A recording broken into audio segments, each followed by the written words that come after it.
하나님의 은혜와 평강이 오늘 예배하는 모든 분들에게 함께 하시기를 주님의 이름으로 축원합니다. 리사 수라고 하는 분이 있습니다. 이분은 대만계 미국인으로 어스틴에서 살고 계세요. 우리가 사는 이 어스틴에 이분이 집인데 고국의 신문에 크게 이분에 대한 기사가 나와서 좀 반갑더라고요. 저희가 사는 어스틴에 이렇게 멋있는 사람들이 살고 있구나. 이분은 AMD라는 큰 컴퓨터 회사의 사장입니다. 여자분이신데 그 회사가 주로 만드는 제품이 컴퓨터의 두뇌, 말하자면 CPU라고 하는 장치를 만드는 회사인데 그 회사가 몇 년 전까지만 해도 거의 문 닫기 직전까지 갔는데 이 여자 사장님을 모셔온 뒤에 지금 엄청나게 회복이 돼서 그 CPU를 만드는 회사가 전 세계에 두 개가 있어요. 하나는 인텔이라는 회사고 하나가 AMD라는 회사예요. 근데 거의 인텔이 다 이제 그 시장에는 점유율이 대단한데 이 회사가 이제 거의 없어지다시피 이렇게 작아졌는데 이 여자 사장님이 온 뒤로 이게 막 회복이 돼가지고 이제는 뭐 회사가 굉장히 커졌다는 거예요. 그러면서 이 여자 사장님에 대한 기사를 자세하게 신문에 내놨는데 이렇게 보니까 참 노력을 많이 하고 열심히 일하시는 분이더라고요. 대만 사람이에요. 여자분이에요. 이 여자 사장님도 많지 않아도 아시아 사람이 별로 없는데 이분은 원래 엔지니어시더라고요. 그래서 회사에서 이렇게 컴퓨터 프로그램을 만들고 이런 분인데 이제 경영에 이렇게 참여하게 되는 기회가 됐어요. 근데 이분이 회장이 이제 사장이 돼서 한 첫 번째 일이 뭔가 하면은 다른 거 뭐 복잡한 거 다 내려놓고 어떻게 하면 이 컴퓨터에 쓰는 가장 핵심 이 부품인 이 CPU, 요즘은 또 그래픽이 많아서 또 GPU라는 것도 나왔다 그래요. 이거를 가장 성능 좋은 걸 만드는데 값은 아주 싸게 만들 수 있느냐. 이 기술 개발에 그냥 목숨을 걸었어요. 그런데 이걸 만들어낸 겁니다. 그래서 이제 모든 회사들이 서로 그 회사 제품을 사가겠다고 하는 바람에 회사가 그냥 굉장히 커졌다는 거예요. 여러분, 어렵고 복잡하고 또 위기가 있을 때일수록 핵심적인 가치가 뭐냐는 것을 잘 붙잡고 있어야 돼요. 그게 우리가 존재하는 정체성이고 또 이것이 이유이기도 하고 이게 아이덴티티입니다. 어렵고 힘들 때 엉뚱한 일에 다른 데에 다 이렇게 에너지를 소비하다 보면은 정작 중요한 걸 놓치고 나중에는 전체를 잃어버릴 수가 있는 거예요. 왜 여기에 존재했느냐, 무엇 때문에 일을 하고 있느냐 하는 것에 대한 분명한 답을 가지고 항상 최선을 다해서 헌신하시기를 주님의 이름으로 축원합니다. 우리 성도에게 있어서 가장 중요한 핵심 가치는 무엇일까요? 주관하는 회사도 핵심 가치를 살려놨더니 살아나잖아요. 아무리 뭐 사람이 많고 아무리 실력이 있고 아무리 뭐 여러 가지 환경이 밑받침된다 할지라도 가장 중요한 게 형성되어 있지 않으면 나머지는 금방 모래알같이 흩어지는 거예요. 근데 가장 중요한 기술과 그 실력을 가지고 있으면, 그 내용을 가지고 있으면 언제든지 회복이 가능한 것입니다. 우리 성도에게 있어서 그것이 무엇일까요? 그것은 하나님의 은혜를 붙잡는 삶입니다. 오늘도 하나님의 은혜를 붙잡는 삶이 여러분들의 삶이 될 수 있기를 축원합니다. 우리 성도들에게 있어서 어수선하고 분주한 세상과 시간을 만날수록 우리는 하나님의 은혜를 더 깊이 사모하고 붙잡는 자가 되어야 될 줄로 믿습니다. 성도가 성도인 것은 하나님이 계시기 때문에 성도인 거예요. 우리 스스로가 아무리 의롭고 성스럽게 산다 할지라도 하나님과 연결되어 있지 않는 성도의 삶이라는 것은 아무 의미가 없는 것입니다.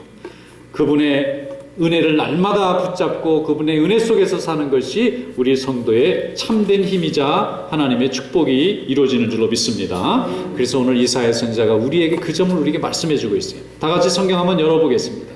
오늘 주신 하나님의 말씀입니다. 이사야서 55장 1절로 3절 말씀, 우리 다 같이 한 목소리로 주신 말씀인 줄로 받아서 읽겠습니다. 오호라, 너희 목마른 자들아 물러 나오라. 돈 없는 자도 오라. 너희는 와서 사 먹되 돈 없이 값없이 와서 포도주와 젖을 사라. 너희가 어찌하여 양식 아닌 것을 위하여 은을 달아주며 배부르게 하지 못할 것을 위하여 수고하느냐. 내게 듣고 들을지어다. 그리하면 너희가 좋은 것을 먹을 것이며 너희 자신들이 기름진 것으로 즐거움을 얻으리라. 너희는 귀를 기울이고 내게로 나와 들으라. 그리하면 너희의 영혼이 살리라. 내가 너희를 위하여 영원한 언약을 맺으리니 곧 다윗에게 허락한 확실한 은혜이니라. 아멘. 이스라엘 백성이 애굽에서 종살이할 때 하나님 앞에 부르짖었더니 하나님이 이 백성을 크게 쓰셔서 광야를 거쳐 가나안을 차지하게 하셨습니다. 약속했던 땅을 차지했어요. 얼마나 큰 축복입니까? 그런데 하나님이 믿음이 좋아서 주신 그 축복의 땅에 이들이 시간이 가면서 감사를 잃어버리고 은혜를 잃어버리니까 세속화되기 시작했습니다. 우상 숭배가 시작이 되었고 하나님에 대한 예배가 부실해지기 시작했어요. 그러면서 나라의 울타리도 허물어지기 시작했습니다. 이민족들이 쳐들어옵니다. 국가적으로는 부패가 시작이 돼서 서로를 믿지 못합니다. 이제 나라가 풍전등화 앞에 있어요. 그때 하나님께서 이사야에게 말씀을 전해주셨습니다. 이사야는 이 모든 문제가 국경의 문제도 아니고 부정부패의 문제도 아니고 우상 숭배의 문제도 아니고 가장 중요한 것은 하나님의 은혜를 사모하는 마음이 사라졌기 때문에 하나님이 이 위기가 이 백성들에게 임한 거라고 알려준 겁니다. 그러므로 이 하나님을 붙잡고 은혜 속에 다시 돌아가고자 하는 마음만 있으면 나머지는 모두 다 해결해 줄 수 있는 하나님의 은혜라는 거예요. 그래서 백성들에게 하나님의 은혜를 사모하고 주님께 돌아오라는 것입니다. 목마른 자가 물을 찾듯이 주님에게 찾아오라는 것입니다.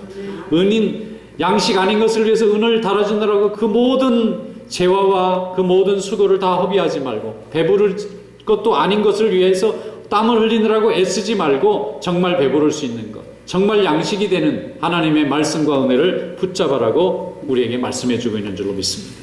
여러분, 하나님의 은혜 속에서 사시기를 축원합니다. 하나님의 은혜의 특징은 뭐냐면은 값없이 주시는 거예요. 무슨 자격이 있어야 얻어지는 것이 아닙니다. 뭔가 큰 공로가 있어야 얻어지는 것도 아닙니다. 하나님의 은혜는 값없이 거저 주시는 것입니다. 그리고 또 차별 없이 주십니다. 사람을 보고 주시는 것이 아니라 누구든지 주의 이름을 부르는 자에게는 차별 없이 하나님이 주시는 거예요. 너무나 귀하고 아름다운 것이기 때문에 값을 먹일 수가 없어요. priceless입니다. 값이 계산이 되질 않아요. 이 세상의 공기가 너무 중요한 거기 때문에 누구도 공기는 가격을 매겨서 팔 수가 없습니다.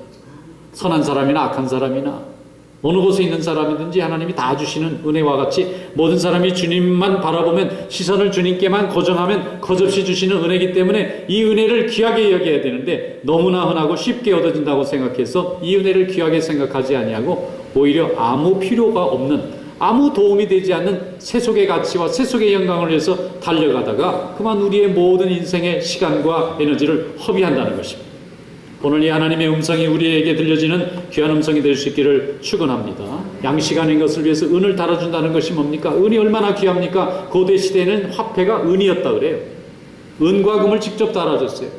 그러니까 큰 것을 얻으려면 얼마나 무거운 은과 금을 가지고 다녀야 됐겠습니까? 그러니 그 모든 것이 하나님의 은혜와는 비교할 수 없는 것들이기 때문에 다 무가치한 거라는 거예요. 사람들은 오히려 몸에 유익하고 우리 인생에 유익한 것은 수고하지 않고 해로운 것만 찾아다닙니다. 해로운 것만 추구하는 겁니다. 그러다가 우리의 인생에 손해를 얻게 되는 거예요. 여러분, 광야나 사막에 갈 때 제일 중요한 게 뭘까요? 귀중품일까요? 아니면 멋있는 시계일까요? 아니면 멋진 옷이었을까요? 아니면 내게 가지고 있는 정말 멋있는 어떤 지위일까요? 아무것도 필요하지 않습니다. 광야 같은 이 세상을 살아가는 동안에는 시원한 생수 한 병이 필요한 거예요. 우리에게 시원한 물을 공급해 주시는 우리 하나님 아버지 예수 그리스도의 복음이 우리가 이 광야 같은 인생을 살아가는데 너무나 중요한 생명과도 같은 겁니다. 아무리 귀중한 걸 몸에 걸치고 있어도 내가 목이 말라서 가는 길에서 쓰러지고 내 인생이 넘어진다면 아무 도움이 되지 않는 것입니다. 오늘 하나님의 말씀이 여러분들에게 광야 같은 인생을 살아가는데 생수와 같은 축복이 될 수 있기를 축원합니다. 광야 인생 속에서는 세속의 즐거움이나 인간의 재주는 아무 소용이 되지 않고 오직 우리에게 생명의 양식이 되시고 우리의 심령을 시원하게 하는 생수 되신 예수 그리스도만이 우리의 축복의 근원이 될 줄로 믿습니다. 그래서 오늘 이사야의 말씀에 다윗에게 허락한 확실한 은혜다 이런 표현을 썼어요. 다윗에게 약속하셨는데 이 은혜가 확실해요. 불확실한 것이 아닙니다. 이 세상의 모든 가치는 다 불확실해요. 분명할 것 같은데 안 분명합니다. 주어질 것 같은데 안 주어지는 게 많아요. 이겼다고 생각할 때 이기지 않습니다. 그러나 하나님이 우리에게 주신 말씀의 능력은 확실한 은혜인 줄로 믿습니다. 요엘서 2장 13절에 말씀하기를 너희는 옷을 찢지 말고 마음을 찢고 너희 하나님 여호와께로 돌아올지어다. 그는 은혜로우시고 자비로우시고 노하기를 더디하시고 인애가 크시도다. 여러분, 이스라엘 사람들은 화나고 분하고 억울하고 고통스러우면 옷을 찢었어요. 우리나라 사람들은 슬프다고 해서 옷 찢는 법이 없는데 그 나라 사람들은 옷이 귀한 나라인데 왜 옷을 찢었는지 몰라요. 그만큼 속이 상하다 이거죠. 고대에는 옷 한 벌 가지고 평생 사는 사람도 많은데 그 옷을 찢는다는 거는요, 정말 자기 인생이 끊어질 것 같은 고통 속에서 찢는 거예요. 그런데 하나님이 말씀합니다. 옷 찢지 말고 마음 찢으라. 옷은 세속의 가치를 상징하는 거고요.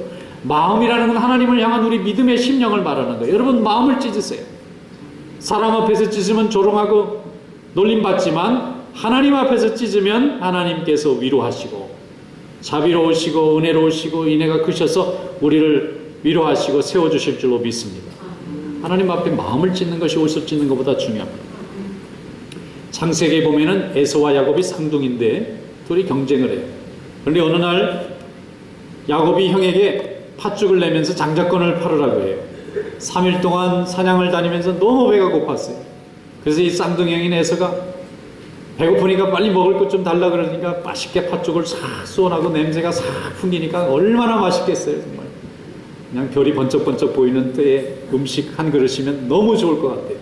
그런데 그 팥죽을 주는 대가로 장자권을 달라는 거예요. 야곱은 굉장히 깊이 생각하고 물어보는 거예요. 그런데 에서는 야, 그 장자권이 뭐고 내가 죽으면 끝나는데 내놔라. 다 너희들 가져가라. 그리고는 팥죽 한 그릇 가지고 그냥 신나게 먹고는 잊어버렸어요. 히브리서는 이 사건을 매우 중요하게 다뤘어요. 창세기에 있는 이 사건을 신약의 히브리서는 팥죽 한 그릇에 장자권을 내버린 자라고 말했어요. 그때 아무리 배고파도 안 되지. 팥죽 한 그릇에 하나님이 내게 주신 축복의 믿음을 버릴 수 없지 라고 말을 했었으면 하나님의 구원의 역사는 에서를 통해서 이루어졌습니다. 그런데 에서는 팥죽 한 그릇에 장자권을 내어버리고 축복의 계보를 잇는 자가 되지 못하고 야곱이 그걸 이어가게 됐어요. 무엇입니까? 오늘 하나님이 우리에게 주신 이 믿음, 하나님이 우리에게 주신 이 은혜를 귀하게 붙잡는 성도 되시기를 축원합니다. 하나님의 은혜가 아니면 우리는 이곳에 설 수 없고 하나님의 은혜가 아니면 우리는 하나님께 축복을 받을 수가 없어요. 하나님의 은혜 속에서 사는 거예요. 지금도 세상에는 우리 주변에는 에서 같은 사람이 너무 많습니다. 교회 안에 있는 것 같습니다. 믿음 생활하는 것 같습니다. 그런데 그 마음을 깊이 파고 들어가면 하나님에 대한 은혜의 경험이 정말 없어요. 그리고 하나님을 온전히 의지하고 주님밖에 나를 지키고 살리실 분이 없다고 하는 결단과 고백이 없어요.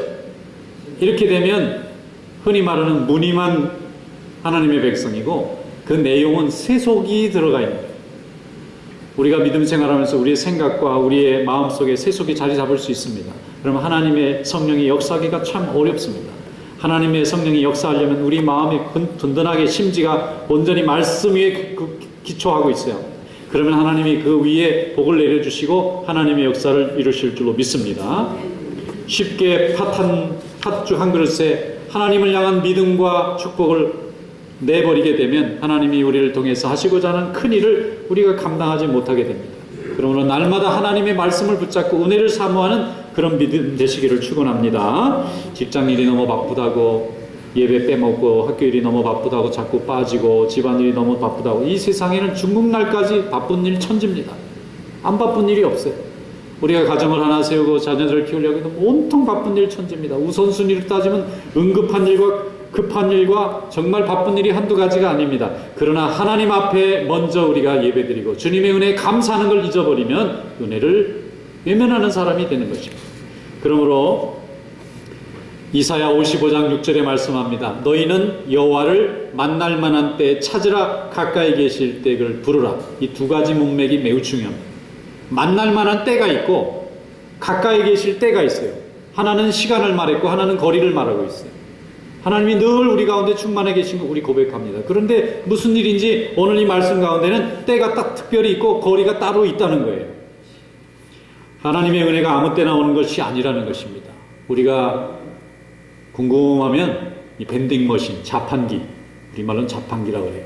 거기 가가지고 코인 동전 몇 개 탁탁 집어넣으면 주스도 척 나오고 또 스낵도 턱턱 나오고 어디 가니까 뭐 밥도 나오더라고요. 턱턱.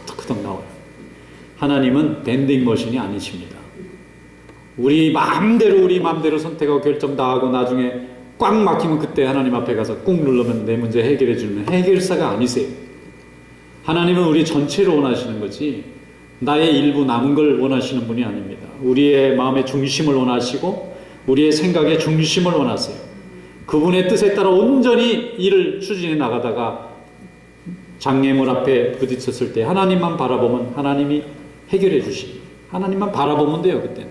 왜냐하면 하나님과 내가 하나가 되어 있으니까. 하나님의 인격과 나의 인격이 하나가 되어 있으니까.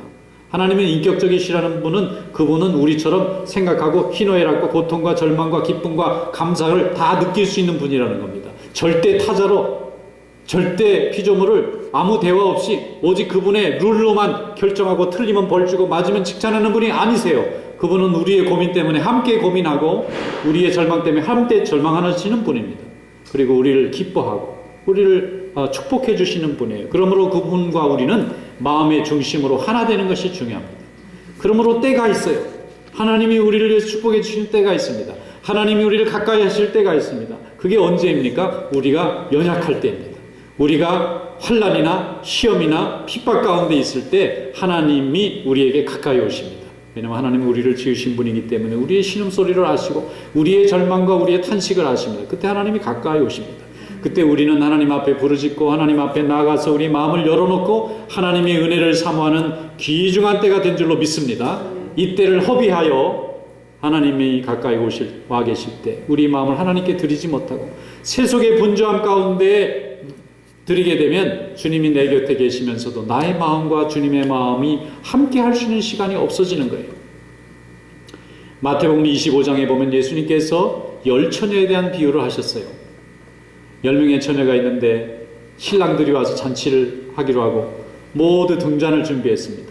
그런데 그 중에 5처녀는 그 등잔에 기름을 잘 채워놨다가 한밤중에 신랑이 왔다 하니까 등불을 켜고 잔치에 들어갔어요. 그런데 5명의 처녀는 분명히 등잔을 가지고 있었는데 이 어리석은 처녀들은 무슨 일인지 그 안에 기름을 준비하지 않았더라고요. 몸은 준비하지 그랬는지 아니면 본래 있나보다 잘못 봤는지 관리를 잘못했는지 뭐 준비성이 없었는지 성경은 설명하지 않습니다. 결론이 중요해요. 5처녀는 하나님 나라 영광에 참여했고 5처녀는 들어가지 못했습니다. 나중에 기름을 구해서 문을 두드렸더니 그 안에 있는 주인이 말합니다. 너희들이 누구냐? 나는 내가 도무지 너희를 알지 못하노라. 알지 못하는 자가 들어갈 수가 없지 않습니까? 무엇입니까? 하나님 앞에 우리가 헌신하고 주님께 영광 돌릴 수 있는 기회라는 게 있다는 거예요. 영원히 계속되는 게 아닙니다. 어떤 분이 돌아가시면서 아니 벌써 그러면 돌아가셨대요. 아니 벌써 내가 죽을 때가 됐나?